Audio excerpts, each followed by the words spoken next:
The news breaking just a few moments ago, really, from this investigation at the boardroom level.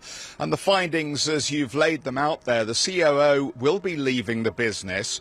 The investigation alleges that he acted on his own in deciding to launch this covert surveillance of the outgoing head of wealth management, Iqbal Khan. And if I can just take you back to the decision-making tree here. Iqbal Khan allegedly had a spat with CEO Thiam. Speculation perhaps that it was a disagreement at a garden party about career progression. But the facts are fairly thin on the ground. A lot of this is speculation from the Swiss media.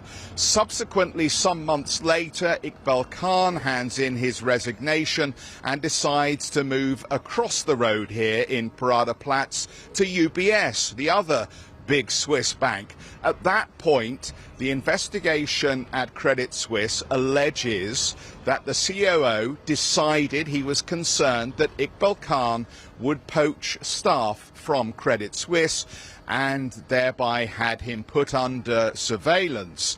This type of surveillance was primarily about photographing who he would be meeting with so that they could cross-reference those pictures with staff members that had worked with Mr. Khan. Now, the investigation alleges the COO acted alone and apparently took the decision without consulting CEO Thiam or other members at board level.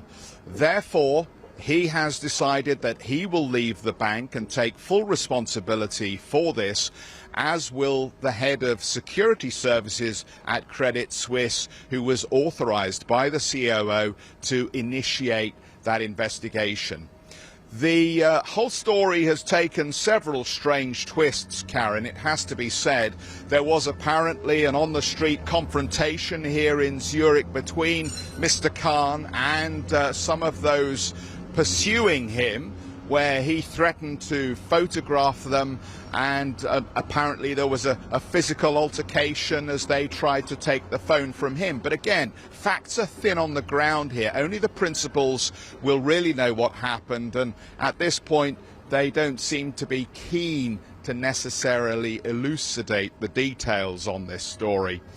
So we've got to the position we are now, where ultimately we are 55 minutes away from a meeting inside the bank, which will be held for the press, where we are expecting the board of directors, some key members of the board of directors, the head of the audit committee and the chairman of the committee, Mr. Urs, to actually detail what the investigation found out and to take some journalist questions to clarify the details of the story.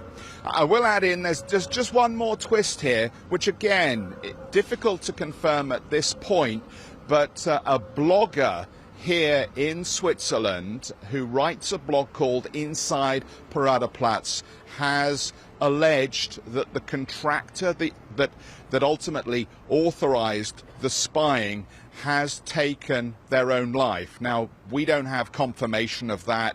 Very few other media outlets, as far as I can see, have any detail on this, but have merely reported that blogger as telling the story and suggesting that the contractor has committed suicide. But again, as I say, details thin on the ground. We'll have to see what the chairman of the board of Credit Suisse has to say for the bank and on the issues that we've discussed with regard to how the investigation was initiated, how it took place, and what happens next in terms of restoring the reputation of Credit Suisse. Back to you.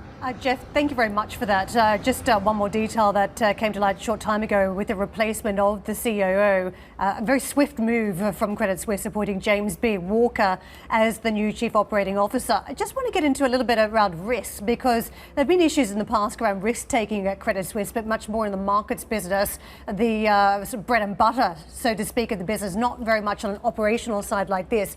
We talk about reputational risk. What do you think Credit Suisse is going to have to do? What sort of tone is it going to have to strike to suggest that it has everything in order, whether it's running risk internally or risk on external operations like this? Well, I think the key issue really at this stage is just for the bank to give a few more details here to clarify just exactly what Thiam did or did not know. The investigation, as it's been revealed at this stage, appears to give him a clean bill of health. He's had a fairly torrid 3 years trying to turn this institution around.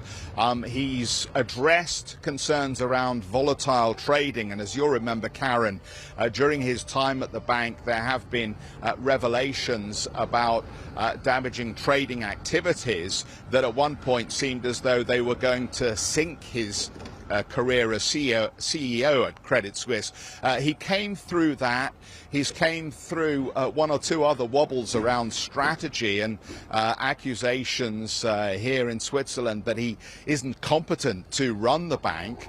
He has generated an improvement in performance across the last year. This bank's up about 14% in terms of share price performance, which is somewhat ahead of a negative number, I believe, for UBS for the full year figure.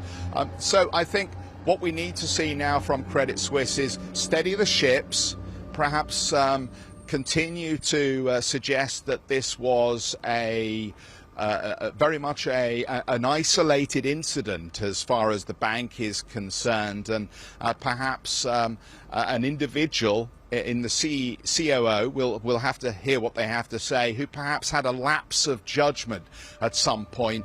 This was an episode, they will argue, I suspect, that doesn't reflect the stature and the importance and some of the recent successes of the bank itself. We'll also just mention that as part of that investigation, just to reiterate the point here, there was never any evidence found, according to this investigation that was commissioned by the executive committee here, there was never any evidence found that Iqbal Khan actually tried to take any UBS staff with him. So a number of steps will need to be taken over coming days here, Karen, but if everything that is in this investigation is actually factually correct and true, and nobody has anything that perhaps runs contra to the story, then they should be able to do a damage limitation here quite quickly, I would think. Hi, I'm Joanna Bersecci, and thank you for watching. You can check out more of our videos by clicking on the boxes on the screen. And don't forget to subscribe to our channel for more from CNBC International. Thank you for watching.